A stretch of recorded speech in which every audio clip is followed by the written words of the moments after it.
প্রিয় ভিউয়ার্স, যারা আমার চ্যানেল এবং পেজ থেকে দেখছেন সকলের জ্ঞাতার্থে একটি কথা বলতে চাই। আপনার নামটা যদি একটু বলতেন। আমার নাম পাখি। আচ্ছা, এই পাখি আপা, ওনার আজকে একটি বিশেষ ইন্টারভিউ নিচ্ছি। এর জন্য উনি আজকের এই ইন্টারভিউতে আসছেন। আমরা ওনার সাথে যোগাযোগ করার মাধ্যম এই ভিডিওতে দিয়ে দেব। আমরা পাখি আপা সম্পর্কে কিছু আপনাদের জানাবো, এটা আমি পাখি আপার মুখ থেকেই শুনবো। পাখি আপা, আপনি কেমন ছেলে পছন্দ করেন? ছেলে মানে আমি খুব গরিব, আমি খুব মানে এটা ছোটটা কাজ করি, পরিশ্রম করি, সে আচার ব্যবহার ভদ্রতা সেদিন আমার সুখী রাখতে পারে। আমি একটা মনের মতো মানুষ। আচ্ছা, সাথে আমি আমার হাজবেন্ড বানি।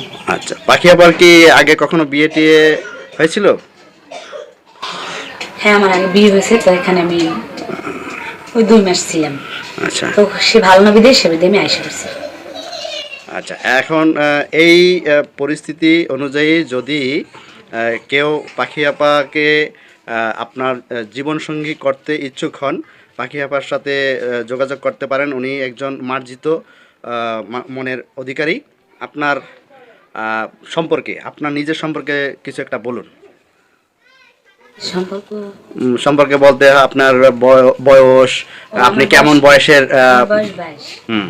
আপনি কেমন যদি শুনেন একটু, তাই সে যদি আমাকে আলগি রাখে, কেউ বউ মারা যায়, আবার নাকি প্রবেশ থাকে, বউ অলস, বউ অসুস্থ থাকে, ঘরে পড়া, আমি ছোটখাটো একটা চাকরি করি, কর্মজীবী, আমি তাকে একটা মনের মানুষ চাই। সে যদি আমাকে ভালোবাসা দিয়ে আগলে রাখতে পারে, সে যদি আমাকে হেল্প করে, তাহলে আমি তার কাছে গিয়ে বসবো। সে যাতে বস করুক, তাতে আমার কোনো সমস্যা নেই। আমি খুব অসহায়, পরিশ্রম করে আমি নিজের ট্রেনে খাই, আর আমার আম্মুরে খাওয়াই, আমার ছোট ভাই আছে। আমি খুব গরিব অসহায়। সে যদি গরিব হয়, কেউ যদি বউ মারাও যায়, তো সে যদি আমাকে জীবন সঙ্গী, আমার ভরণ পোষণ দিয়ে, কি আমার ভালোবাসা দিয়ে যদি আমাকে সে নিতে চায়, আমি তার কাছে হলে আমি তারে আমার জীবন সঙ্গী বানাবো। সে যেভাবে হোক, তার কেউ বউ মারা যায়, একটু বয়স্ক আমার প্রিয়া, তাতে আমার কোনো সমস্যা নেই। যেন সে আমাকে পাশে তার আগেই রাখতে পারে, তিনি একটু হেল্প করে, আমি এতটুকু চাই। আমি এই ভিডিও ছাড়ছি, তার নিচে নাম্বার দেওয়া আছে, যদি কেউ আমার সাথে যোগাযোগ করেন, তাহলে আমার এই নাম্বারে ফোন দিলে আমার সাথে যোগাযোগ করতে পারবেন।